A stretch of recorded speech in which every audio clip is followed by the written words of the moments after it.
आप सभी का क्लास ओआरएस के यूट्यूब प्लेटफॉर्म पे स्वागत है। तो हम रोज़ाना की तरह आपको साइंस और इसमें आपको जीके जीएस का क्लास आपको प्रोवाइड करा रहे हैं और आपकी धुआंधार क्लास होने वाली है और जो कि आपकी रुक्मणी प्रकाशन रोज़ाना हम जो है रुक्मणी प्रकाशन आपको सोल्व करा रहे हैं, जो कि आपका हमारा जो मॉक टेस्ट है वो आपका 10वां है। तो चलिए इसी के साथ शुरू करते हैं। देखिए पहला क्वेश्चन क्या कह रहा है कि निम्नलिखित में से किस उद्देश्य के लिए धातुओं का उष्मा उपचार किया जाता है। निम्नलिखित में से किस उद्देश्य के लिए धातुओं का उष्मा उपचार किया जाता है। तो खूबसूरत बनाने के लिए, कुछ निश्चित गुण उत्पन्न करने के लिए, या सामर्थ्य बढ़ाने के लिए, या जंग लगने से बचाने के लिए। तो किससे, तो कुछ निश्चित गुण उत्पन्न करने के लिए जो है आपके धातुओं को उष्मा का उपचार आपका क्या है, तो आपका किया जाता है। ऑप्शन नंबर बी करेक्ट हो जाएगा कि कुछ निश्चित गुण उत्पन्न करने के लिए जो है आपके धातुओं का उष्मा उपचार किया जाता है। और इंजन के अधिक गर्म होने के कारण निम्न में से क्या होता है। इंजन के अधिक गर्म होने के कारण निम्न में से क्या होता है। तो इंजन का जाम होना है, या प्री इग्निशन है, या वाल्व टाइमिंग गलत होना है, या उपरोक्त में से सभी।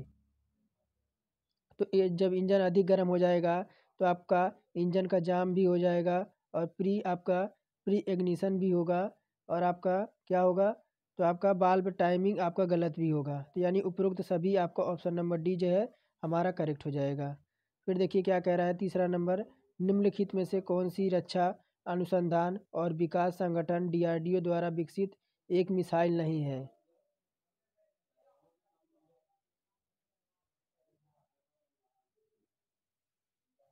तो कौन सा नहीं है, तो आपका क्या है, तो सौर्य जो है आपका डीआरडीओ द्वारा विकसित नहीं किया गया है। और डीआरडीओ की स्थापना कब की गई थी, तो डीआरडीओ की स्थापना आपकी 1 जनवरी 1958 को। कब, तो 1 जनवरी 1958 को डीआरडीओ की स्थापना की गई थी।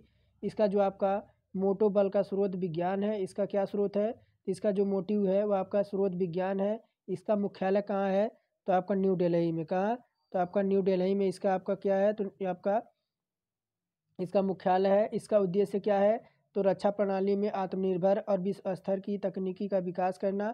और डीआरडीओ की जो आपकी मिसाइल प्रणाली कौन कौन सी है, तो आपकी पहली पृथ्वी है, दूसरा अग्नि है, तीसरा आपका त्रिशूल है, चौथा नाग है, और पांचवा आपका आकाश है। फिर देखिए करंट की उपस्थिति का ज्ञान होता है। करंट की उपस्थिति का ज्ञान कैसे होता है, तो चमकने से, उत्पन्न प्रभाव से, या चालक के रंग से, या चटकने की ध्वनि से। तो करंट की उपस्थिति का ज्ञान कैसे होता है, तो आपका उत्पन्न प्रभाव से। ऑप्शन नंबर बी हमारा करेक्ट हो जाएगा। फिर पांचवा देखिए, के क्षेत्र में उत्कृष्ट के लिए मूर्ति देवी पुरस्कार दिया जाता है। तो किसके, तो आपके साहित्य के क्षेत्र में उत्कृष्टता के लिए मूर्ति देवी पुरस्कार दिया जाता है। और यह मूर्ति देवी पुरस्कार आपका 2013 में, कब, तो 2013 में हरप्रसाद दास को, उड़िया साहित्यकार को दिया गया था। हरिप्रसाद थे जो कि आपके कौन थे, तो उड़िया साहित्यकार थे, उन्हीं को मूर्ति देवी पुरस्कार आपका 2013 में दिया गया था। और छठवां देखिए, निम्न में से किस पर बैटरी की क्षमता निर्भर करती है। निम्नलिखित में से किस पर जो है वह बैटरी की क्षमता निर्भर करती है। डिस्चार्ज के दर पे, या स्वतंत्र से, या वाट घंटा से, या तापमान से। तो आपका क्या है, तो जब बैटरी की क्षमता निर्भर करती है किसके, तो डिस्चार्ज की दर से। डिस्चार्ज की दर से जो है बैटरी की क्षमता का निर्भरता का पता चलता है। सातवां नंबर की ओर बढ़ते हैं, निम्न में से कौन सा अपारंपरिक ऊर्जा स्रोत का उदाहरण है। तो अपारंपरिक ऊर्जा का स्रोत कौन सा है, तो सूर्य है, पवन है, या भूतापीय ऊर्जा है, या उपरोक्त सभी हैं। तो आपका क्या है, तो अपारंपरिक आपका जो ऊर्जा का स्रोत है ये सारे के सारे हैं। कौन से, तो सूर्य, पवन और भूतापीय ऊर्जा, ये आपके सारे के सारे हैं। आठवां नंबर देखिए क्या कह रहा है कि लौंग की खेती होती है कहाँ पे, तो कर्नाटक में, और तमिलनाडु में, केरल में, या उत्तर प्रदेश में। तो लौंग की खेती कहाँ होती है, तो लौंग की खेती आपकी कहाँ होती है, तो आपकी केरला में। कहाँ पे, तो केरला में। और केरल जो है आपका मसालों का आपका क्या है, तो मसालों का एक राज्य है। सबसे ज़्यादा आपका केरल से ही मसाले उत्पन्न होते हैं। और देखिए पौधे से का क्या ये उत्पन्न कैसे होता है लौंग, तो पौधे से पुष्पकली को तोड़ने के बाद सूखा लौंग आपका क्या है, तो लौंग को प्राप्त की जाती है। क्या, जैसे देखिए पौधे से पुष्पकली को तोड़ा जाता है, फिर उसे सुखाया जाता है, फिर हमारा क्या, तो लौंग के रूप में प्राप्त होता है। 9वां नंबर देखिए क्या कह रहा है, मछली का लीवर तेल भरपूर होता है। मछली का लीवर तेल भरपूर होता है किसमें, तो विटामिन बी 1 से, यानी विटामिन बी 1 क्या है, तो थायमिन है। विटामिन सी क्या है, तो विटामिन सी है। विटामिन डी से या विटामिन ई से। तो देखिए मछली के लीवर तेल भरपूर होती है विटामिन ए के, किससे, तो आपका विटामिन ए के और डी दोनों से। किससे, तो आपके विटामिन ए से भी होती है और डी दोनों से भी होती है। तो आपका डी किस में दे रखा है, तो आपका ऑप्शन नंबर सी में दे रखा है। तो और देखिए क्या कह रहा है, विटामिन सी जिसमें क्या होता है, तो आपका नींबू हो गया, संतरा हो गया, नारंगी हो गया, ये आपका भरपूर मात्रा इनमें आपकी विटामिन सी होती है। और विटामिन बी 1 यानी थायमिन में क्या होती है, तो जैसे आपकी मूंगफली हो गई, सूखा मिर्च हो गया, इसमें आपका भरपूर आपका विटामिन बी 1 होता है। और विटामिन ई क्या होता है, जैसे दूध हो गया और पत्ती हो गई, पत्ती वाली सब्जियां हो गई, इसमें आपका विटामिन ई होता है। फिर देखिए 10वां नंबर क्या कह रहा है कि स्टील या आयरन वस्तुओं के ऊपर जिंक की पतली परत को कहते हैं। तो स्टील या आयरन वस्तुओं के ऊपर जिंक की पतली परत को क्या कहते हैं, तो होल्ड डीपिंग कहते हैं, या टीनिंग कहते हैं, या गलावनाइजिंग कहेंगे, या इलेक्ट्रोप्लेटिंग कहेंगे।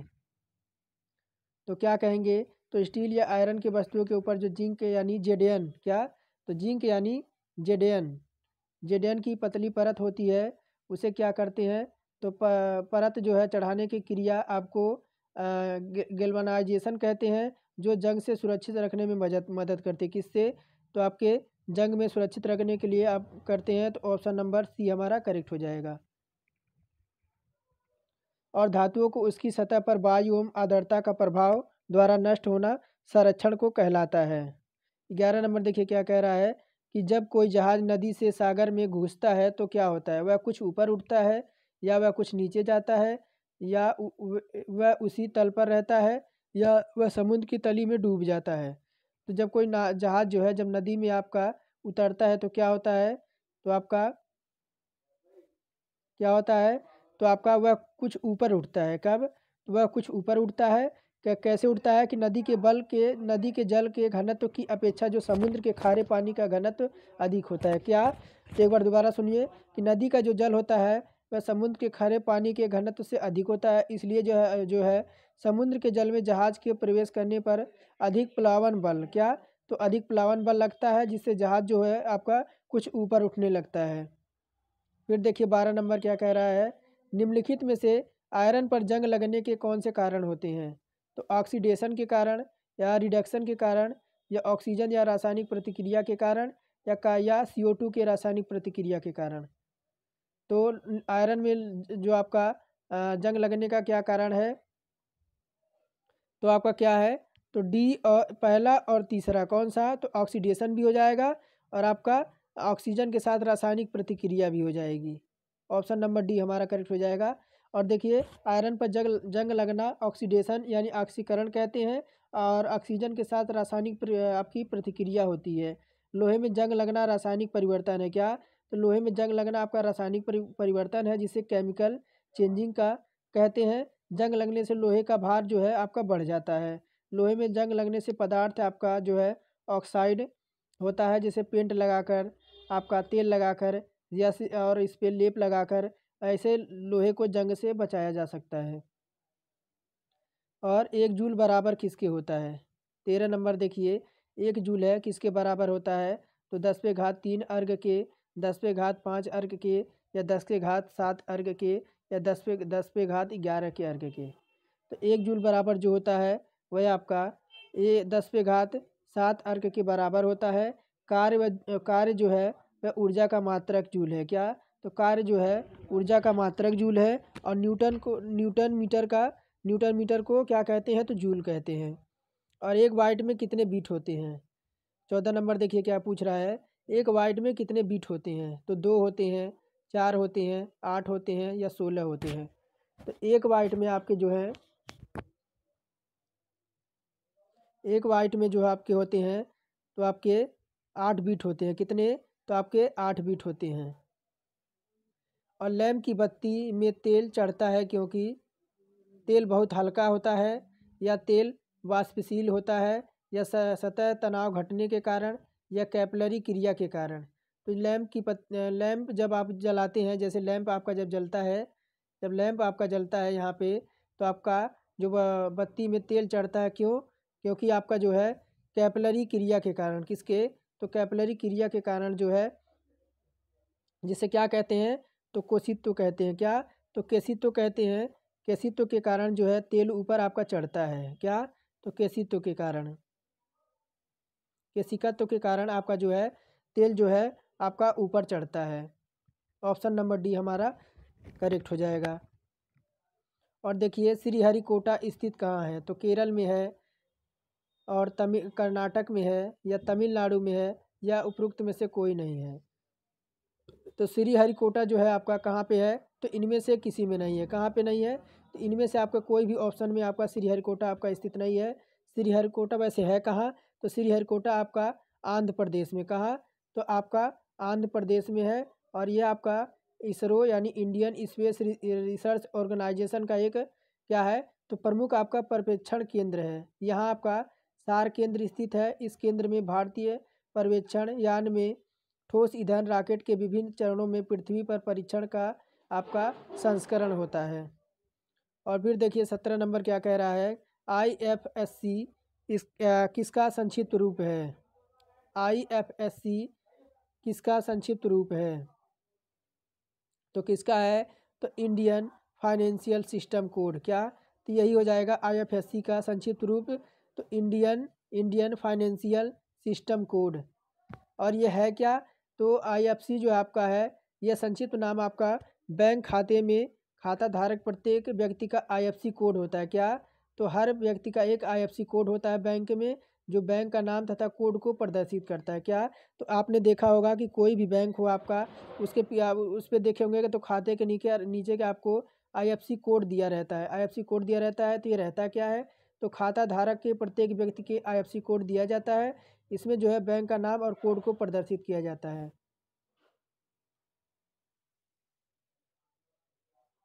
और ये IFC आपका इंडियन फाइनेंशियल कोड है। क्या? तो इंडियन फाइनेंशियल आपका कोड है। फिर आगे बढ़ते देखते हैं 18 नंबर क्या कह रहा है? OTC दवा क्रोसिन एक दवा है। यानी OTC जो है दवा क्रोसिन एक दवा है। तो क्या? तो दर्दनाशक है और ज्वर नाशक है। दर्द एवं ज्वर नाशक दोनों है, या रोगाणु रोधक है। तो आपका OTC दवा क्रोसिन कैसी है? क्रोसिन आपने सुनी होगी, क्रोसिन का नाम। तो कैसी है आपकी? तो क्रोसिन 18 नंबर है। तो आपकी क्या है? तो ये अब जो आपका दर्द नाशक एवं ज्वर नाशक, यानी बुखार में भी और आपका दर्द में भी आपका काम करता है, जो क्रोसिन होता है। और देखिए OTC दवा क्रोसिन एक दर्द नाशक एवं ज्वर नाशक आपका एनालॉजिक एंड एंटीपेरियोटिक दवा है। मानव शरीर का तापमान जब 37 डिग्री सेंटीग्रेड या 98.6 फ़ारेनहाइट से अधिक होने पर जब आपका ज्वर हो जाता है, तो ऐसे मानव के शरीर का तापमान बढ़ने के कारण सेल में पानी की कमी होने लगती है, जिसमें 102 डिग्री या 103 डिग्री फ़ारेनहाइट से अधिक मानव की मृत्यु भी हो सकती है। जब आपका 102 या 103 के ऊपर आपका बुखार हो गया, तो ऐसे मनुष्य की मृत्यु भी हो सकती है। 19 नंबर देखिए क्या कह रहा है कि डायलिसिस का प्रयोग किया जाता है। तो डायलिसिस किसके लिए किया जाता है? तो फेफड़े का कार्य देखने के लिए, या दिल का कार्य देखने के लिए, या यकृत का कार्य देखने के लिए, या गुर्दे का कार्य देखने के लिए। तो डायलिसिस का प्रयोग कब किया जाता है? तो डायलिसिस का प्रयोग जो होता है वह आपका गुर्दे का कार्य करने के लिए। क्या? तो गुर्दे की देख रेख करने के लिए कि आपका गुर्दा जो है कैसा कार्य कर रहा है, क्या उसकी स्थिति है, तो उसी के लिए डायलिसिस किया जाता है। और 20 नंबर देखिए क्या कह रहा है? एफिल टावर क्या है? एफिल टावर कहाँ पे है? तो पेरिस में है, लंदन में है, मेलबर्न में है, या जोहान्सबर्ग में है। तो एफिल टावर कहाँ है? तो एफिल टावर आपका पेरिस में है। कहाँ पे? तो आपका पेरिस में है। ऑप्शन नंबर ए हमारा करेक्ट हो जाएगा। फिर आगे देखिए क्या कह रहा है, BIOS का कार्य क्या है? BIOS का कार्य क्या है? तो सिस्टम हार्डवेयर के पुर्जों को प्रारंभ करना, या सिस्टम को अपडेट करना, या सिस्टम के प्रदर्शन को सुनिश्चित करना, या सिस्टम को क्रैश होने से बचाना। तो सिस्टम हार्डवेयर के पुर्जों का आपका क्या है? BIOS का कार्य क्या है आपका? तो BIOS का सिस्टम हार्डवेयर के पुर्जों को प्रारंभ करना है। क्या? तो आपका हार्डवेयर के पुर्जों को प्रारंभ करना है। ऑप्शन नंबर ए हमारा करेक्ट हो जाएगा। और BIOS का पूरा नाम देखिए, तो बेसिक इनपुट आउटपुट सिस्टम। क्या? तो बेसिक इनपुट आउटपुट सिस्टम इसका फुल फॉर्म होता है। कंप्यूटर और उसके संलग्न सभी यंत्रों और उपकरणों का आपको हार्डवेयर कहा जाता है।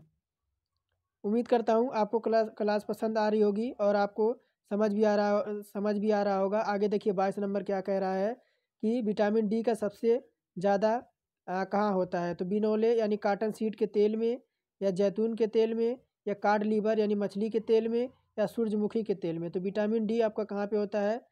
तो आपका कहाँ पे? तो कार्ड लीवर यानी मछली का जो तेल होता है उसमें विटामिन की डी आपकी सबसे ज़्यादा आपकी होती है। किसमें? तो मछली के तेल में। ऑप्शन नंबर सी हमारा करेक्ट हो जाएगा। फिर देखिए क्या कह रहा है 23 नंबर, लिमरिक क्या है? तो लिमरिक क्या है? एक प्रकार के चूने का पत्थर है, या जातादार 5 लाइनों की कविता की एक रूप है, या एक प्रकार का रंगमंच का नाटक है, या एक प्रकार के शब्द का खेल है। तो लिम्परिक क्या है? तो लिम्परिक क्या है? तो ज़्यादातर 5 लाइनों की कविता का एक रूप है। लिम्परिक इसी को कहते हैं। और देखिए क्या है? तो आपके पिंगल मुनि कौन? तो पिंगल मुनि को छंद काव्य का जनक माना जाता है। जो पिंगल मुनि थे उन्हें छंद काव्य का जनक माना जाता है। पिंगल मुनि ने छंद शास्त्र लिखे हैं। मानव पहले कविता लिखा, फिर कहानी, अर्थात पहले आपका पद आया, फिर उसके बाद गद्य आया। और कविता मानव आत्मनिर्भरता का रचनात्मक आपका गुण है। यह घोषणा आपका संवेदनशील था। आगे 24 नंबर देखिए क्या कह रहा है। 24 नंबर है एंड्रोमेडा क्या है?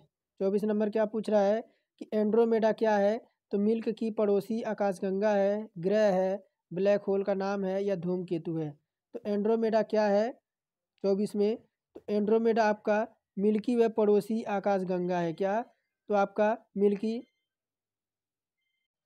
और ये क्या है? तो मिल्की वे का आपका पड़ोसी आकाशगंगा है। और आकाशगंगा क्या है? तो आकाशगंगा करोड़ों टिमटिमाते तारों से मिलकर बनती है, जो उत्तर से दक्षिण में सफ़ेद तारों की चौड़ी पट्टी होती है और नदी की तरह लगती है। सूर्य से दुग्ध मेखल मंदाकिनी का केंद्र आपका क्या होता है? तो 3 गुणे 10 पे घात प्रकाश वर्ष दूर है। सबसे पास आपकी मंदाकिनी आप है। और 25 नंबर देखिए क्या कह रहा है, एक सप्ताह में एक दुकानदार द्वारा बेचे गए अंडों की तालिका नीचे दी गई है। क्या? तो एक दुकानदार है, उसके अंडों की बिक्री के जो है आपकी तालिका दे रखी है। देखिए रविवार को 12 अंडे, सोमवार को 8, मंगलवार को 11, और बुधवार को 5, और बृहस्पतिवार को 9, शुक्रवार को 10, और शनिवार को आपका कितना? शनिवार को भी 10 बेचता है। तो क्या पूछ रहा है, यदि अंडे का मूल्य आपका प्रति दर्जन 2.5 रुपये है, तो सोमवार की अपेक्षा शुक्रवार की कमाई कितनी हुई है? तो क्या पूछा? सोमवार की अपेक्षा शुक्रवार की कमाई। तो आपकी कितनी हुई है? सोमवार को कितनी हुई है? तो सोमवार को देखते हैं। तो सोमवार को जो है 8 आपकी बिक्री हुई थी। कितनी? तो आपकी 8 हुई थी। यदि अंडे का क्या? तो 8 हुई थी। तो क्या पहले इसको क्या करेंगे? सोमवार की अपेक्षा शुक्रवार की कमाई, तो आपका 10 माइनस 8, और कितनी थी? तो आपकी 2.5 रुपये थी। कितनी? तो आपकी 2.5 रुपये थी। 2.5 रुपये थी। और फिर क्या आएगा? 10 में से 8 जाएगा, 2 आएगा, और इसको जब 2.5 से मल्टीप्लाई करेंगे तो कितना आ जाएगा हमारा? तो 5 रुपये आएगा। क्या? तो 5 रुपये आएगा। 5 रुपये है किस में? तो ऑप्शन नंबर सी में है। फिर देखिए कथन कह रहा है, कुछ कथन के साथ निष्कर्ष दिए गए हैं। क्या पूछ रहा है? एक कर्मचारी को अच्छी तरह से भुगतान किया जाता है, राजन अच्छी तरह से कमाता है। वो क्या कह रहा है देखिए, एक कर्मचारी को अच्छी तरह से भुगतान किया जाता है और राजन अच्छी तरह से कमाता है। निष्कर्ष क्या कह रहा है? राजन एक कर्मचारी है राजन स्वयं जो है कार्यरत है। तो क्या है, तो केवल एक निष्कर्ष अनुसरण करता है, या कि या दोनों, या इनमें से कोई नहीं। तो कौन सा हो जाएगा, डी, दोनों अनुसरण नहीं करते। क्या, तो क्योंकि ये राजन के बारे में नहीं कह रहा है। क्या, तो आपके दोनों अनुसरण नहीं करते हैं, क्योंकि राजन कर्मचारी भी हो सकता है या नहीं भी हो सकता है, स्वयं यह कार्यरत भी हो सकता है या नहीं भी हो सकता है। तो इनमें से आपका कोई भी जो है वह आपका अनुसरण नहीं करता। ऑप्शन नंबर डी हमारा करेक्ट हो जाएगा। फिर देखिए क्या कह रहा है 27 नंबर, विभिन्न बैंकों द्वारा उपलब्ध कराई गई बीमा सेवा का सामान्यतः क्या कहते हैं। विभिन्न बैंकों द्वारा उपलब्ध कराई गई बीमा सेवा को सामान्यतः क्या कहते हैं। तो क्या कहते हैं, तो उसको बैंक इंश्योरेंस कहते हैं। क्या, तो उसे क्या कहते हैं, तो बैंकिंग यानी बीमा कहते हैं। आपका ऑप्शन नंबर डी करेक्ट हो जाएगा। फिर आगे बढ़ते हैं, देखिए क्या कह रहा है, क्या पूछ रहा है, नमी की माप, एक मिनट, नमी की माप किसके द्वारा मापी जाती है। नमी की माप जो है किसके द्वारा मापी जाती है, तो नमी की माप जो मापी जाती है आपका हाइग्रोमीटर के द्वारा। किसके, तो हाइग्रोमीटर द्वारा मापा जाता है। हाइग्रोमीटर द्वारा द्रवों की अपेक्षा घनत्व ज्ञात किया जाता है। और हाइड्रो, यह पानी के अंदर ध्वनि क्या है, तो हाइड्रो जो होता है क्या, तो हाइड्रोफोन, यह पानी के अंदर ध्वनि तरंगों की गणना करता है। और फेदोमीटर जो होता है वह समुद्र की गहराई को मापने का काम करता है। और क्रोनोमीटर क्या होता है, क्रोनोमीटर जो जलयान में लगे होते हैं, इससे समय की गणना की जाती है। और गैस्ट्रोस्कोप क्या होता है, तो घूमती हुई वस्तुओं की गति ज्ञात करती है। और बाइनोक्यूलर क्या होता है, तो दूर की वस्तु देखने के लिए काम आता है। और बैरोग्राफ क्या है, तो वायुमंडल के दाब होने वाले परिवर्तन की माप जाती है। और फिर देखिए 68 नंबर, पौधों में जड़ों की मार्ग से पानी पहुंचाने का कारण है। तो पौधों में जड़ों के मार्ग से जब पानी कैसे पहुंचता है, तो प्रत्यास्था के कारण, किसी किसी तत्व के कारण, या सहनता के कारण, या प्रकाश संश्लेषण के कारण। तो पौधों की जड़ों में किस मार्ग से आपका जल जो आपका पहुंचता है, तो आपका केशिकत्व के कारण। किसके, तो केशिकत्व के कारण आपका। और पौधों की जड़ों के मार्ग से पानी पहुंचाने का काम आपका केशिकत्व है। और पतली सुई पृष्ठ तनाव के कारण ही पानी पर तैराई जा सकती है। साबुन के घोल बुलबुले आपके बड़े बड़े इसलिए बनते हैं कि जल में साबुन घोलने पर उसका पृष्ठ तनाव आपके कम हो जाता है। और पानी पर मच्छरों को जो लावा तैरता है, लेकिन पानी में मिट्टी का तेल छिड़क देने से उस पर आपका पृष्ठ तनाव आपका कम हो जाता है। इससे आपका लार्वा पानी में डूबकर मर जाता है। और फिर देखिए आगे क्या कह रहा है, 69 नंबर, कि निम्नलिखित में से किसका प्रयोग आपका प्रतिशीतन किया जाता है। किसका प्रयोग जो है क्या, तो प्रतिशीतन यानी रेफ्रिजरेशन में किया जाता है। तो सल्फर डाइऑक्साइड का, क्लोरीन का, फ्रियान का, या फास्फीन का। तो किसका, तो आपका फ्रियान का। किसका, तो फ्रियान का जो है आपका रिफ्राइजेशन में आपका प्रयोग किया जाता है। और फ्रियान गैस का प्रयोग आपका प्रशीतन में होता है। आपकी जल में सड़ी वस्तुओं से क्या, तो फास्फीन गैस निकलती है। रॉकेट आदि अंतरिक्ष यान से क्लोरीन गैस का निर्माण होता है। धुआं में कार्बन डाइऑक्साइड पाई जाती है। और CO सांस लेने के माध्यम से रक्त आदि में मिल जाती है, जिससे अनेक प्रकार की बीमारियां होती हैं। फिर आगे देखिए 70 नंबर क्या कह रहा है, किसी तरल पदार्थ के बूंद के गोलाकार रूप ग्रहण करने का कारण क्या है। तो किसी तरल पदार्थ के बूंद के गोलाकार रूप ग्रहण करने का प्रमुख कारण क्या है, तो आपका क्या है, तो पृष्ठ तनाव के कारण। पृष्ठ तनाव के कारण आपके जब देखेंगे तो वर्षा की बूंदें कभी कभी क्या होती है, जब आसमान से गिरती है तो आपकी गोल आकार हो जाती है। तो आपको वही कारण है, पृष्ठ तनाव के कारण। क्योंकि एक ही पदार्थ के अणुओं के मध्य लगने वाले आकर्षण बल के समंजक बल कहते हैं। और ठोसों में जब संयोजक बल आपका मान अधिक होता है, इसके कारण इसका निश्चित आकार होता है। फिर आगे देखिए 71 नंबर क्या कह रहा है, कि डॉक्टर द्वारा प्रयोग किए जाने वाले स्टेथोस्कोप किस सिद्धांत पर कार्य करता है। डॉक्टर द्वारा प्रयोग किए जाने वाले स्टेथोस्कोप किस सिद्धांत पर कार्य करता है। किस सिद्धांत पे, तो ध्वनि का परावर्तन के कारण। क्या, तो ध्वनि के परावर्तन के कारण आपका यह आपका आधारित है। हृदय गति के स्टेथोस्कोप से यंत्र से मापा जाता है। और सिस्मोग्राफ से क्या मापा जाता है, तो सिस्मोग्राफ से आपका भूकंप का पता लगाया जाता है। और रेन गेज से क्या, तो वर्षा मापी जाती है। और रडार से क्या होता है, तो रडार में अंतरिक्ष में आने जाने वाली वस्तुओं की सूचना मिलती है। फिर आगे बढ़ते हैं, देखिए क्या कह रहा है 72 नंबर। क्या है, अपोहन का प्रयोग किस क्रिया को पूरा करने के लिए किया जाता है? अपोहन, अपोहन का प्रयोग किस क्रिया को पूरा करने के लिए किया जाता है? तो किसके, तो आपके गुर्दे के, किसके, तो गुर्दे के। आपके अपोहन का प्रयोग आपके गुर्दे को क्रिया को पूरा करने के लिए होता है। अपोहन का प्रयोग गुर्दा के क्रिया के शुद्धिकरण के लिए अनिवार्य है। गुर्दा खराब होने पर कृत्रिम रूप से अपोहन का प्रयोग किया जाता है। और देखिए पीड़क नासियों का प्रयोग किसे विनाश करने के लिए किया जाता है? पीड़क नासियों, पीड़क नासियों का प्रयोग किसे विनाश करने के लिए किया जाता है? 73 नंबर में। तो पीड़क नासियों का प्रयोग कीट विनाश करने के लिए किया जाता है। किसके, तो कीट विनाश करने के लिए। ऑप्शन नंबर डी हमारा करेक्ट हो जाएगा। फिर देखिए क्या कह रहा है 74 नंबर। एड्स वायरस नाश करता है शरीर के किस अंग को? जो एड्स का वायरस होता है वह शरीर के किस अंग को नाश करता है? तो असंक्रामक तंत्र के, क्यों, तो असंक्रामक जो आपके तंत्र हैं उनको नाश करता है। और आपका एड्स का आपका पूर्ण रूप क्या होता है? तो एक्वायर्ड क्या है, डिफिशेंसी सिंड्रोम। क्या, एक्वायर्ड इम्यूनो डिफिशेंसी सिंड्रोम इसका पूरा नाम है। और ये जो आपका एड्स प्रतिरक्षा प्रणाली को प्रभावित करता है और WC को कमज़ोर करता है। यानी जो आपका WC वो आपका ब्लड होता है, वाइट ब्लड सर्पल्स, उसको आपका नष्ट कर देता है, जिसके कारण आपकी जो है प्रतिरोधक क्षमता आपकी कम समाप्त हो जाती है। सर्वप्रथम आपके 1981 में एड्स का प्रयोग रोगी कैलिफोर्निया में पाया गया था। तो जो आपका एड्स का पहला रोगी कहाँ पाया गया था? तो कैलिफोर्निया में आपको 1981 में पाया गया था। और 1982 में यह रोग आपका एड्स इसका नाम दिया गया। एड्स से बचने के लिए किस प्रकार के संक्रमक चीज़ का प्रयोग करने से बचना चाहिए? स्वच्छता पर विशेष रूप से ध्यान देना चाहिए। 75 नंबर देखिए क्या कह रहा है। निम्नलिखित खनिजों में से कौन सा शुद्ध रूप में पाया जाता है? तो कौन सा जो है आपका खनिजों में सब शुद्ध रूप में पाया जाता है?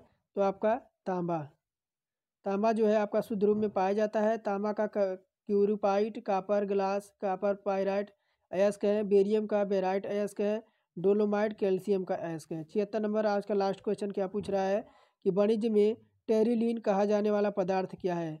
वाणिज्य में टेरिलीन कहे जाने वाला पदार्थ क्या है? 76 नंबर।